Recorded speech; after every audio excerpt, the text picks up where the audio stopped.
Hello, beautiful people, and welcome back to Parenthood. I'm Neha, and if you've been listening for a while, you know this is a space where we talk about parenting as it is lived, not perfected, where careers and caregiving intersect, where doubt, joy, guilt, purpose, and identity all sit together at the same table. And today's conversation feels expansive already. I'm in conversation with someone who describes herself as a mother, aspiring farmer, non aspiring consultant, passionate social worker, and lazy entrepreneur, which I already love. Shruti Taneja is raising not just her daughter Aisha, but also chickens, cattle, a farm, a learning ecosystem, and a nonprofit, all alongside her partner in crime in every sense, Abhishek.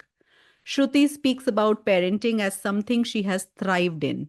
She says Aisha is her mirror and her teacher, that she is in service of her fully while also respecting her as a complete individual. Shruti, I'm just so happy to have you here. Welcome to Parenthood. Thank you, Neha. And yeah, it was almost embarrassing to, okay, this is what I wrote. But no, thank you so much, and thank you so much for doing this. Right, I followed few of your episodes and been hearing some of the conversations, and it was really nice to hear different journeys, different versions of parenting that people are undergoing, and then what's it's doing for them. So thank you for investing your years into this. Thank you. Thank you, Shruti. And Shruti, I want to start with you. If you had to describe yourselves in three words in this season of life, what would they be? Pretty much, I think the words that you used, which is mother, nature lover, and aspiring entrepreneur. And tell me if your life right now were a chapter in a book, what would it be called? I answered that recently for another beautiful pod that I was a part of, but that was almost like if there was a title to my autobiography, what will that be? But I love this question that this chapter. So the autobiography title would perhaps be from identity to infinity. Uh, Mm-hmm. and this chapter would be somewhere in between, right? Like it's that threshold of letting go of the identity and then moving into what non-identity can feel like, and then perhaps the infinity will come. Wow. Still very Wow. far away though. I'm just soaking it in, and this is so profound. Like, this is so profound if you think about it. But let's talk about it more. But let's talk about identities. You wear so many of them. You yourself said mother, farmer in the making, consultant, social worker, ecosystem builder in a way. Which of these feel most central to you right now? And tell me which one of these surprises you the most. Yeah. The process of letting go of identity is really surprising. Uh, Mm-hmm. and I'll share why. So we were just talking, right? I was born and brought up in Faridabad in a very loud, really Karan Joharish Punjabi family, okay, or a Multani family, and so loud. All my relatives are near Delhi NCR, and so growing up, like this part of identity was almost sacred, Hmm. right? Because had to create space also because I was a girl, also because in this big tubber, you had to claim your space. And then so identity was a very, very big part of my life till 30s. And then like I would proudly call myself, fiercely independent. Hmm.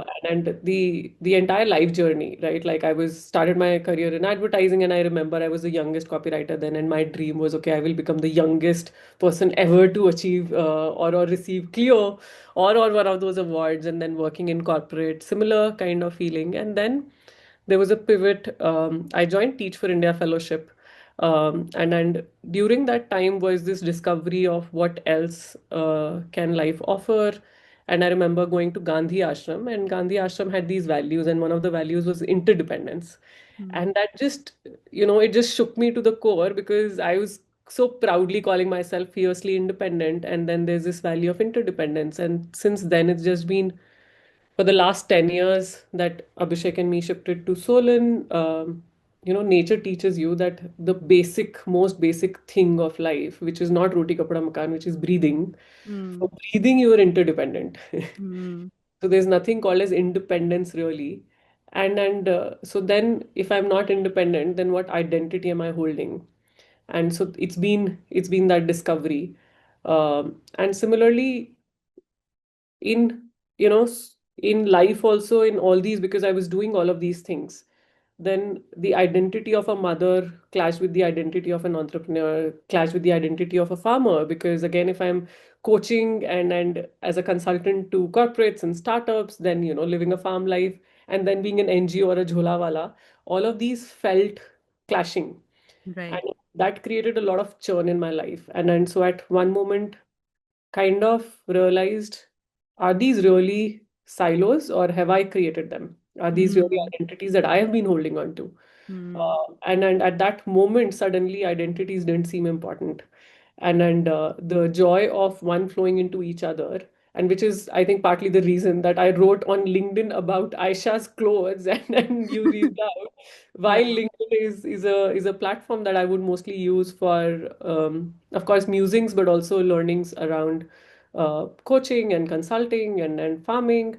So yeah, and then one of the reckoning there, that I spend only so many hours with Aisha, but I don't call myself part-time mother. Then why am I calling Yeah. myself part-time social worker, part-time entrepreneur, part-time farmer? Yeah. So then the the right now, like I said, the chapter is that is alive is letting go of these very hard identities into soft. Okay, this is what I can resonate with. This is what I'm discovering, Yeah. and then trying out new. It's almost like trying new clothes, right? Yeah. Trying new aspects and letting life flow into one into each other. Beautiful, beautiful. And tell me about Abhishek. You've been with him for some 2 decades in some form. Yeah, That's not it's too long. small. That's not, you describe yourselves as co-travelers working towards something larger than yourselves. Yeah. What does that actually look like in daily life? Lot of fights, to be honest. But yeah, so first decade of our lives, I think we pretty much had life like most couples, right? Like we all both had our own careers, both had our own life choices, our circles, and kind of, we'll come together almost at evening, at night, right? And you're there together in the morning, and then pretty much your own life. And then I think a decade ago, when we decided that we're shifting to the hills, um, and then we call that our retirement phase.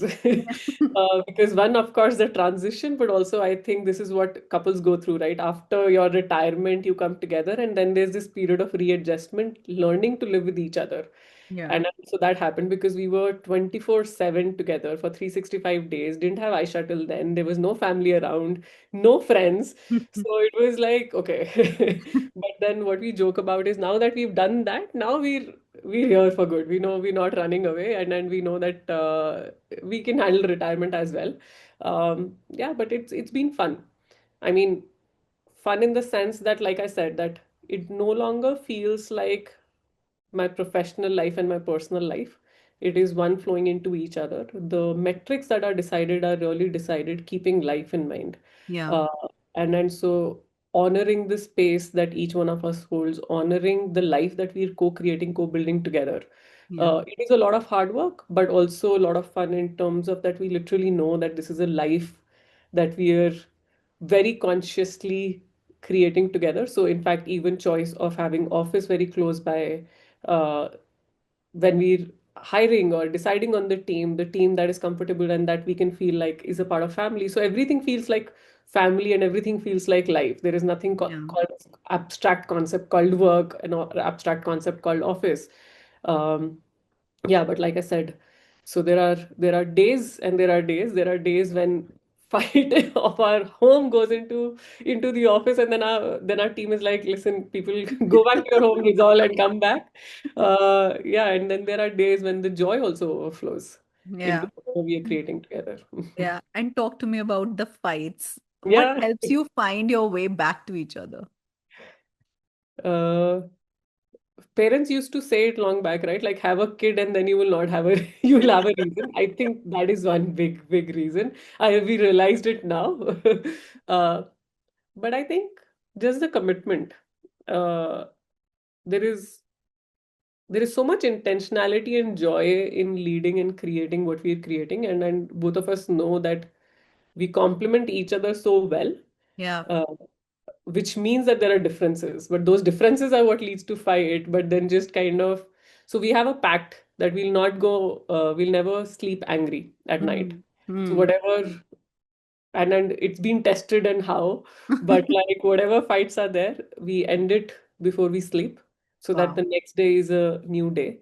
And yeah, so we just make it work one day at a time. And then there's always Aisha. I think kids are beautiful sensing machines, so Yeah. she knows. And she will make up for it, so not give us a chance to really be grumpy for long. Yeah, yeah. And now talking about Aisha, you're raising her livestock, land, ideas all together. You know, talk to me about Aisha. Also talk to me about that shared mission, which is there between Abhishek and you. How has that strengthened your bond Strengthen the bond with Aisha or with strengthen the bond? yourself, with Yeah. each other? Yeah. Yeah, shared mission, like, because see, it's um in the first phase of our life when we were building life together and building our careers, it was still in silos. And now when we're building life and careers and uh, the organizations and teams and the work together, it's everything is everything is co-creation. Right.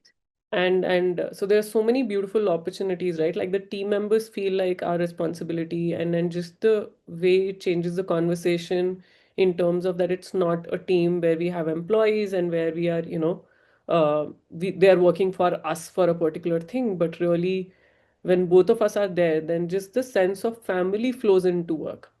Right. And the care that then comes, so the culture that becomes in the organization, and then even shared missions become easy, Hmm. because alone I can only go as much, versus when we are together then saying, so we've right now taken a mission of helping Himachal become regenerative, and Hmm. it's a big mission, Yeah. right? But the fact that we took our time, and because we've been here for 10 years, but took our time, right? Really worked with each other, understood the state, and then came to a point that can it become our shared life mission? Hmm. Uh, and I'm sure I wouldn't have done it alone. I wouldn't Yeah. have even committed to something like this alone, and same for Abhishek. But together we know that, it can be possible. Yeah, yeah, yeah. And Aisha, how's she as a person? Tell me about her. Fiercely independent. Till she goes to Gandhi Ashram and Yes. discovers interdependence as a Or value. or she will be like, listen, both of you are just boring the hell out of me. Let me be this. So both of us are on this journey of being very sustainable, being extremely eco-conscious, and she loves clothes. She loves makeup, she loves doing whatever, and she's like, she will not come to us for opinion on clothes. She's like, you guys don't know it. So fiercely independent, fiercely opinionated, but of course, like extremely caring, extremely sensitive, uh, Hmm. and and uh, and fully human. Like at no point do I feel that she's a child. Yeah, yeah. uh, I mean I have to remind myself of that. No, I have duties, and thereby I assume that she's a child. But at no point she feel like it feels like she's a child who does not know certain things, Yeah, uh, or does not have the intelligence or the kindness to be able to decide. yeah, yeah, yeah. And you've said something so powerful that a child makes her mother a mother. So Yeah. tell me what changed in you when Aisha entered your life. Everything. The because before that, like even this fact of interdependence, I think was still kind of learning, understanding, but with her, it became so real. Yeah. And yeah, I firmly believe in, this question of parent and child, we question it so many times, like who's really the parent and who's really the child? Yeah. And am I the parent all the time? But I feel that there's so many times that Aisha is the parent. And then I am sometimes the child, and the village is the parent, and atmosphere, the environment is the parent. Like there are so many parents really, and so many children. So this question of again the identity of am I a parent, am I a mother, like this is an identity that right now I'm Yeah. holding very closely Yeah. to me, but also within mother, what does motherhood mean, and Hmm. is mother really the, like, is it a flow from mother to child, Hmm. or the, like it's a both way flow. So why I'm proud right now and hold this identity of mother is I feel that it's evolving me from a daughter, a sister, a wife, an entrepreneur to a mother, which feels more whole. And yeah, so um, sorry, I actually lost your question. Like I That's went okay. to this That's okay. That's okay. complete, Now I want to go to something else. You have Hmm. also said that parenting is something you feel you're doing right, if there is Yes, even such a thing. What yes. makes you feel that way? That's a very hard question. It's like um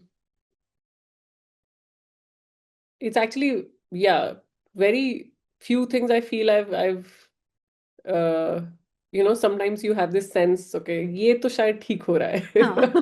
है. With Aisha, there is that feeling. Of course, I don't know if you'll ask Aisha what will she say. Yeah. But I mean, this just this, right? Like, what is parenting for, and who's parenting for? The idea of being able to trust Aisha to take her own decisions. Hmm. And so I can share a story. So, for example, we've never forced Aisha to eat anything, Hmm. or to, in fact, even eat. Hmm. Right, and then there have been times, like, so we travel a lot on road sometimes, like going to my parents' house or Abhishek parents' house. Both of them are in around Delhi NCR, and so it's a long journey, right? 8 hours journey, and then she doesn't eat much while traveling, and we realize that's how it should be. Hmm. We're hogging. It Yeah. does not mean, so she's mostly on fluids, right? So since we haven't forced her, now I realize that even now, uh, she'll never overeat. Even if Hmm. you give her her favorite junk food, also, she will not overeat. If her stomach is full, it is full. She will actually make choices based on her growing phase, based on the season, right? Like sometimes she'll ask for more carbs, sometimes she'll ask for more milk, sometimes she'll be no milk, only curd. Like, so she kind of makes those decisions, and we just respect her. Right. And so when she's ill, her body will actually ask. So, so it's like, and few of these choices which I can see in the choices that she's making, um, right? And so in that moment, again, not being a parent and being overtly anxious that, oh my God, she's not eating. Oh my God, why is she doing this? Oh my God, she's not eating roti, or she's not eating dal. Like really letting her make that choice, and then realizing that body has that wisdom. It's best sometimes being a parent to get out of the way. Right. Right. Right. Right. And so being able to decide in few such cases, I feel, and then seeing the result of it, Yeah. right? That's what gives me the conviction that it's one of those things that perhaps we are doing right. Yeah. uh, Yeah, but where does this trust come from? In this trusting this little child, was this instinctive or was it intentional that you wanted to do this way? It's both. It's like this and that. So intentional, and I'll tell you one joke about that. So my intentional, because I had done my Teach for India and been in education for almost a decade, right? Like my vision was that no schooling.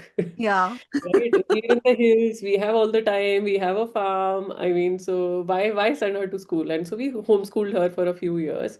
And then once we sent her to, so in Solan we have winter sessions. What this mean is in December the schools end, and then they reopen in Feb. So most of the schools have this winter camp, Hmm. equivalent to, I think, in North that you have summer camps. And so that is a lot of fun, right? Like a lot of activities, multi-class, multi-age classrooms, children are having fun, they're going to picnics. So we're like, yeah, this is perfect.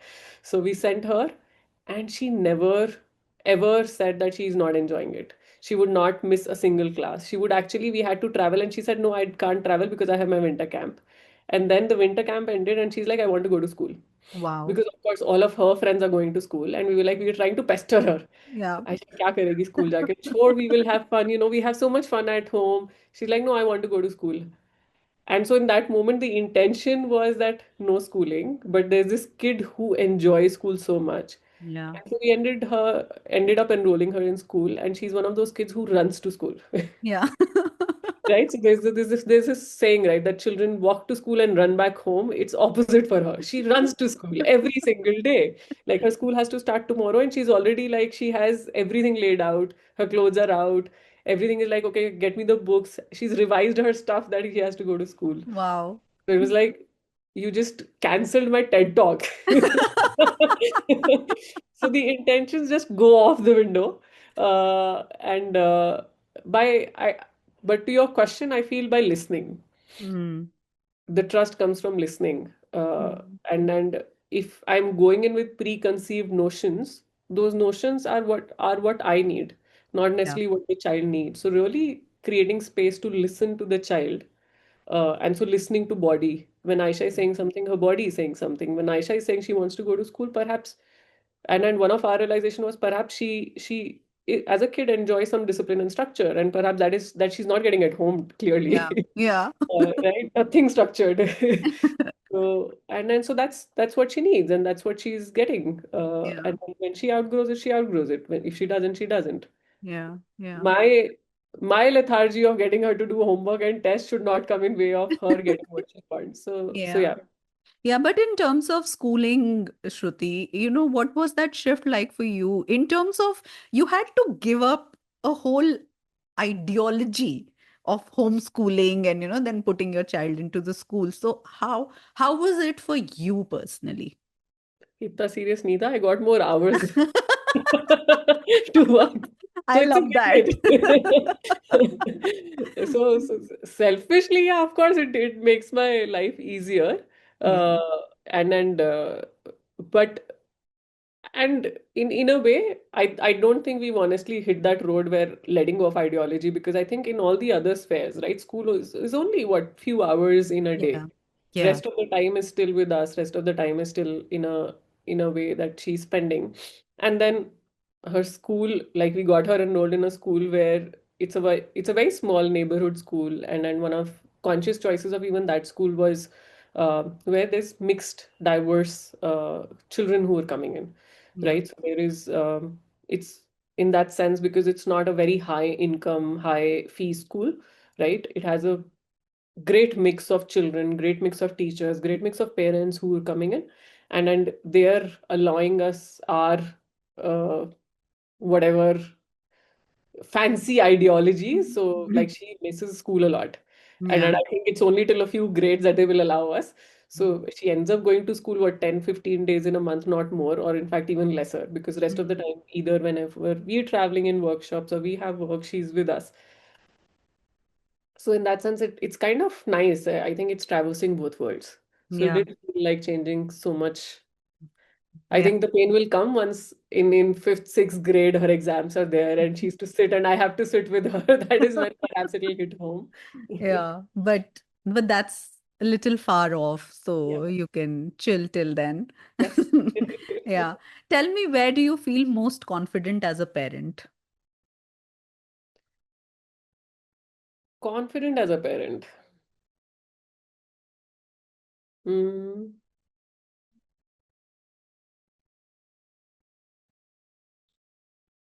I feel I'm overall okay enjoying the journey, right? So there's nothing that I'm not like. All children are experiments Yeah. of their parents. Yeah. It's like we've been taught everything under the sun except parenting and except relationships. And then those are places where we spend most time. So in that sense, I'm pretty sorted. Like ठीक है, अब उसके साथ में कुछ गलत होएगा तो that's it. That's our life, and कुछ जो हमारे साथ हो रहा है, which is okay. But yeah, but this part of being very intentional yet being light about it Hmm. is where I feel the confidence comes from. Yeah. And two, in terms of just the exposure. So Mm. she traverses from a tier three city to a farm which is in a village to metros to her cousins, closest cousins being outside of India, right? So she's traversing all of this, and so in terms of, see, all children and adults are tuned to learning. Yeah. It's not that only in school or if she's sitting with me, she's learning. She's learning nevertheless. So what I can do, similar to a plant, right? Like you just create conditions, Yeah. and then the tree will grow to be a tree that it has to be given the circumstances, given where it is. And then some trees will bloom faster, some trees will bloom later. So the confidence is coming from, are we creating those right conditions for her? Yeah. Uh, Through this exposure, through trusting her, through listening to her, spending time, a lot of conversations. Mm. Uh, so even difficult conversations. So whenever we go to metros, right, like in Delhi NCR, we see kids on the street who are begging, and then we have even had conversations around that. That what does it mean, Yeah. uh, and what do we do collectively about it? So a lot of rules in the house, a lot of conversations in the house are set according to what we feel should be done and then kind of changing them. Yeah so yeah so the confidence I feel, where am I feeling confident is in just in terms of number of conversations we're having, the conditions we're creating. That is what makes me feel confident as a parent. Yeah. And is there something that leaves you fumbling when it comes to parenting? There was this one moment very early on. I think she was 2.5 or 3. And so, like I said, she's extremely opinionated and she loves clothes. Okay. We That was our biggest fight till date. That Wow. she said that she wants to wear matching, everything should be matching, including Mm. her underwear. And I was like, we're in this journey, we're not buying clothes. And there's this kid who's saying and who's crying that I will refuse to wear clothes. And I was like, I give up. And then I remember having a talk with my sister-in-law, and she's like, "It's okay, let her make the choice of clothes. Like, what's wrong?" And I was like, "Yeah, actually, what's the big deal?" So since then, she's chosen, and that's again I realized, oh, that's made my life even simpler. Now Yeah. she can choose the clothes that she wants to wear. I don't have to even pick out her clothes. But yeah, these places sometimes leave me fumbling in terms of, consciously Abhishek and me have come to a point where we've designed our life in a particular way, Yeah. and then what is that right balance for her? So for example, again, we don't gift, we don't accept gifts, we don't but what does it mean for Aisha? Mm. Like, so we don't, mostly don't consume, try and consume no junk, reduce plastic, like reduce clothes. Uh, but she's seeing her peers, her friends do some of that. And then so again, what is that right balance? So that's in few of those places, I feel that there are sometimes a lot of learning, relearning, negotiation, understanding, that happens. Yeah. Yeah, yeah. And something you said struck me, very, very like kind of forcefully. She attends school part-time in a way and travels with you to workshops and workspaces. And you said she learns and, talking about learning, but these are very adult spaces, if you will. So how how accommodating these spaces are for her when she is with you in them. The spaces are not accommodating, she's accommodating. Oh, wow. But just by her being there, the spaces have learned to become accommodating. Mm, So so one, I feel that in any of these places that we have as adults, one, they should have children and animals. yeah. Far too long, far too much. We have these Mm, boring adult spaces, and then we go into this because it just makes it so real. yeah. And we've seen the difference in places where there are children and animals, and there are spaces which don't have any children and animals, like they're just more real. So Yeah. the kind of conversations in the room, just because Aisha is around, the nature of conversation completely shifts. And Right. then in most of these spaces, again, she's doing her own thing. So, right, like Yeah. she's helping. But like one beautiful example we had was that we do these sustainability confluences. They're not conferences or workshops. So we call them Satat Sammelan, and it's a 3-day space. And again, it's designed to be intergenerational. So you have from 3-year-old to 80-year-olds in the same room. And the formats is such that it has a lot of like theater and dance and sometimes, but it has those boring spaces also where it's just conversations. Yeah. But kids are on the side and they were drawing. And then what so beautifully happened is after 3 days, all of these kids made these posters called I Love You Earth. Oh. They were not part of any discussion. They were not, but just by passive listening, right? Yeah. uh, like that's what showed up for them, and then they had these cards of I love you to earth and made all sort of things. So in all of these spaces, yes, they are more adult spaces, but I feel one adult becoming more human because Aisha is around. And Aisha, I feel like it's so beautiful that our busiest work time, which is these workshops, is actually Aisha's vacation time. Yeah. So Yeah. she's Yeah. there and she has like these tons of didis and bhaiyas, and someone will be like, most of the people are child friendly in that sense, and they will be, so she will get a lot of pampering, a lot of attention, and it keeps us grounded in terms of that we have to start by 9, by 10, and close by 5, and have Yeah. spaces where, Aisha can be involved. Yeah. So in a way, it makes us also more human, more inclusive. Yeah. Yeah. Yeah. Yeah. And while we are on this topic, what would a truly child inclusive world look like for you? Uh, no laptops. What are you saying? How would you have this conversation with me? We just realized we're in Faridabad. We would have spoken about that earlier and had this face to face. Uh, Yeah, I mean, we're very hard on ourselves as adults. Sometimes I feel when Aisha in such spaces, we realize, right? Like so much talking, so much head. Yeah. A good mix is a balance of head, heart, and hand, where there's a lot of doing. So truly inclusive, child-friendly world is where there's a lot of doing.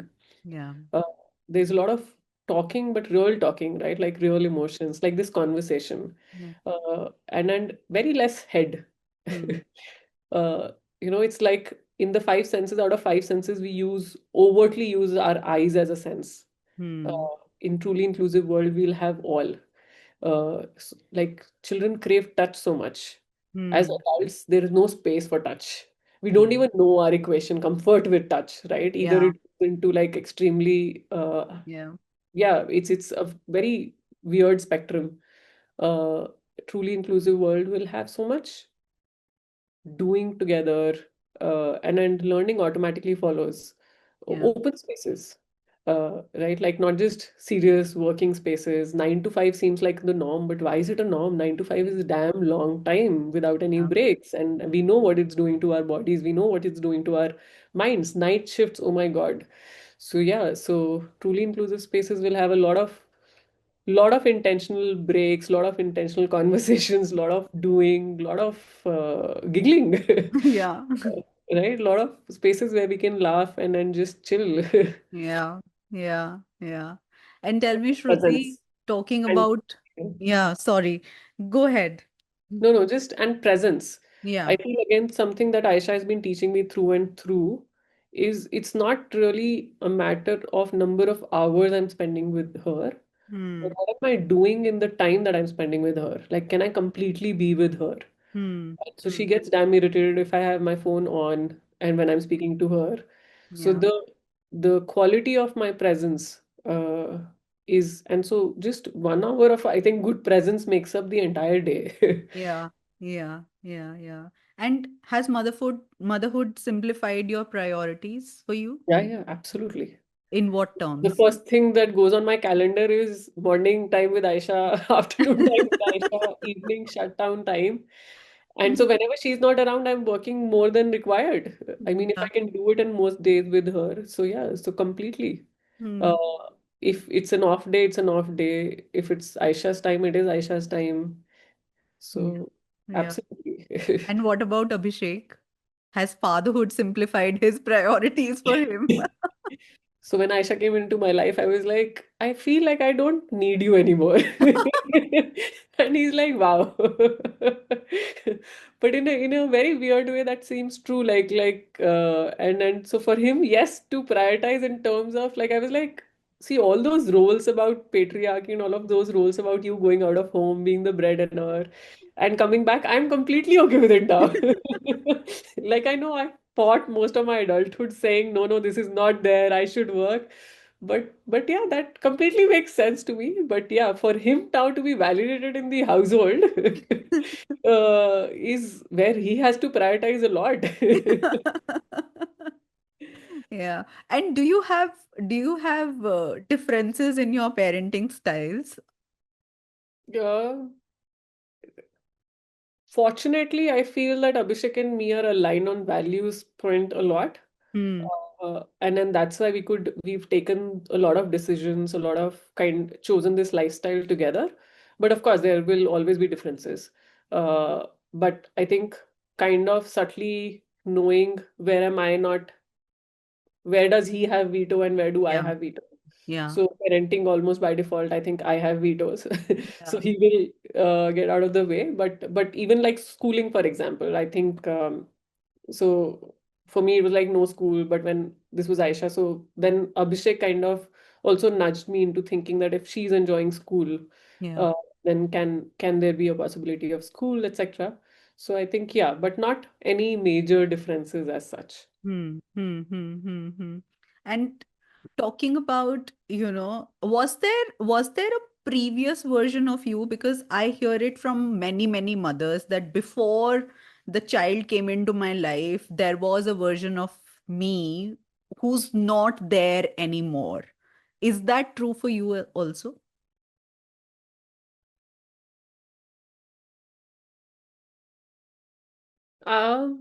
Yes and no. So one, I think one of the um, we had Aisha pretty much into adult, like late 30s, Yeah. right? So by then, anyways, your few phases of life are over. Yeah. So there's definitely before and after Aisha phase, but it's less to do with Aisha. I think it's more to do with the age. Yeah. Uh, but are there versions? So something sometimes, yeah. So I had a lot of me time earlier, and as a person, I feel I craved it, and I really wanted it. Now, while I know I need it, but it just feels that even if I don't have it, it's okay. Like Yeah. Aisha times feels more precious.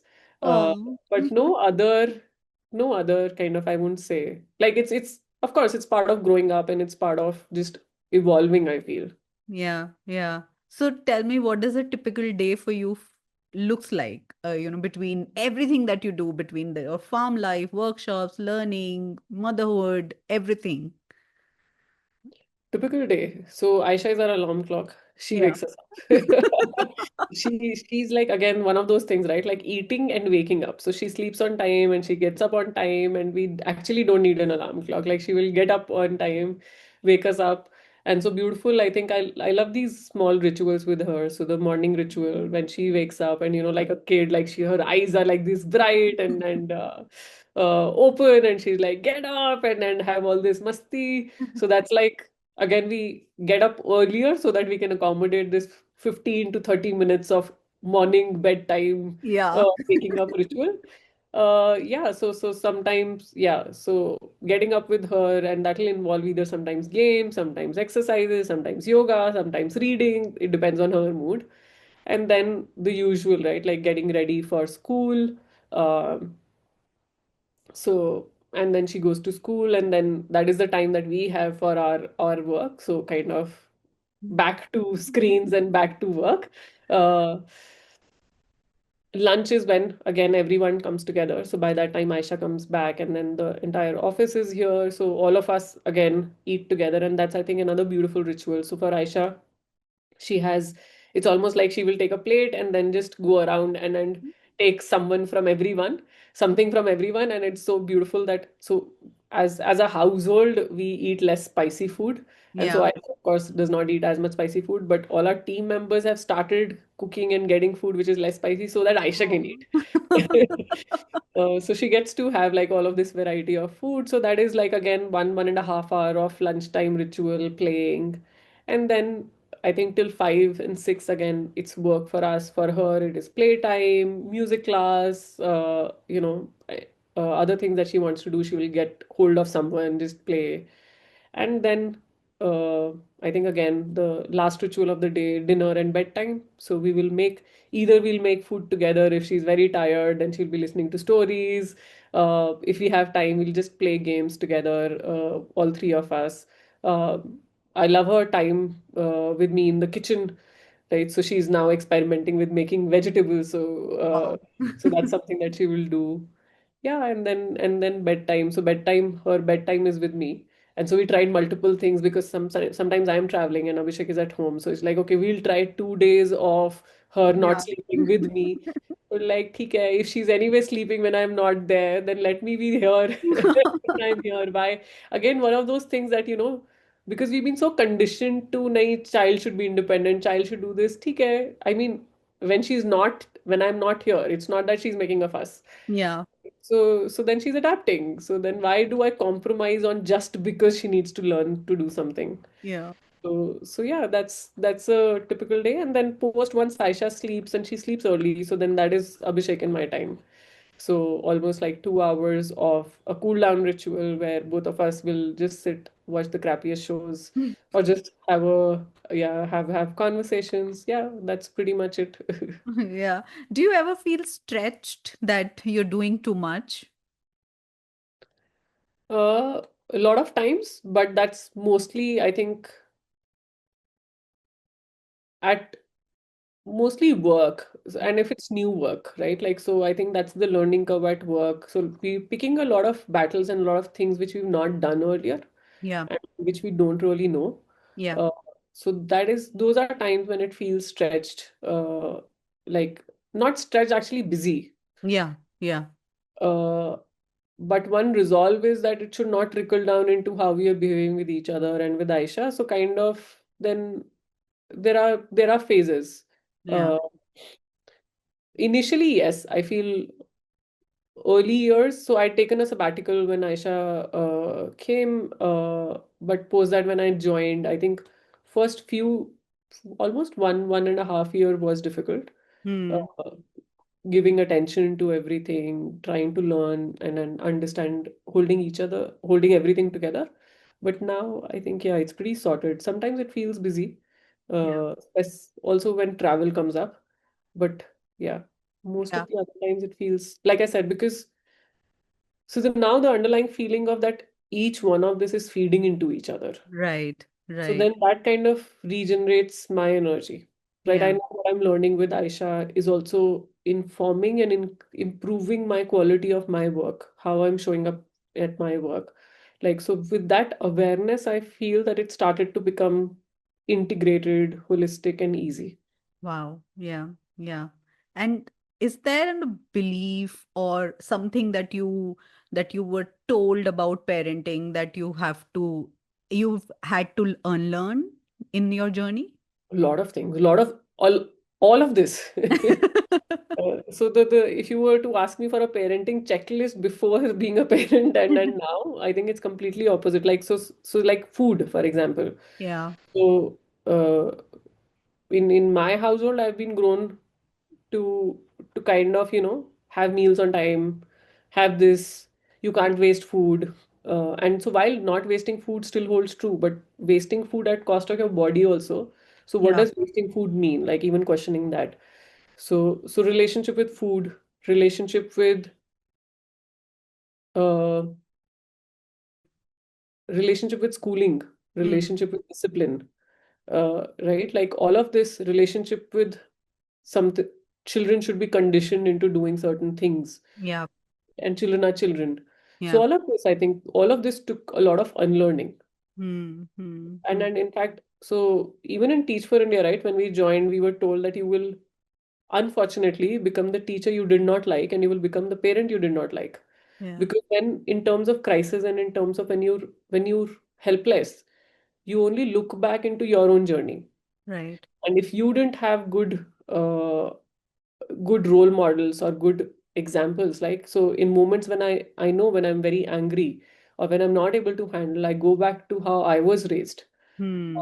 But and so that took a lot of unlearning, no, because I know that was not right. Like punishment or uh, scolding was an inherent part of my growing up, at least. Yeah. Yeah.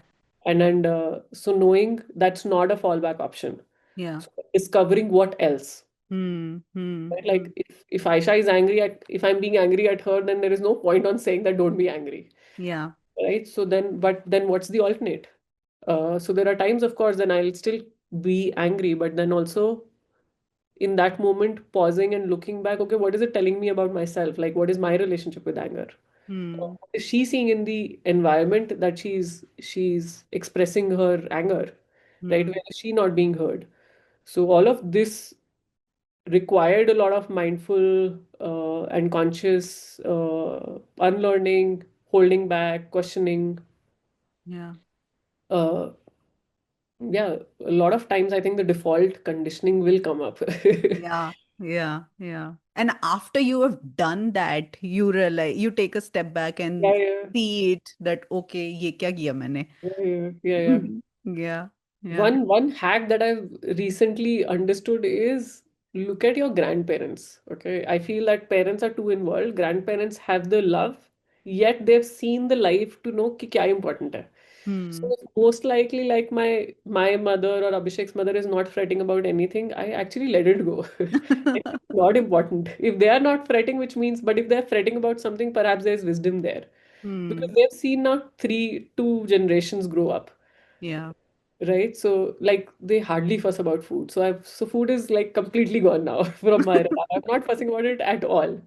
Yeah. And then so certain things like this, when they're not fussing, I'm like, okay, what can I learn from what they are sharing? Wow. Yeah. Yeah. Something to think about. Yeah. Yeah. But Shruti, tell me if you could sit across from your pre-parent self because there was a checklist, there was so many, things that you thought this is how you would be. What would you tell her now? Have children slightly early. I know I'm Oh, sounding like my I'll also mother. tell her that. It's like children need a lot of energy. Like if I would have had children early, perhaps I would have had more children. Yeah. But now like now there's no energy. Like my earlier this thing was छह बच्चे और छह कुत्ते साथ में रख दो. Wow. And they will take care of each other. You don't need to do anything. That's not true. That's not true. Pretty much true. All our parents were raised like that.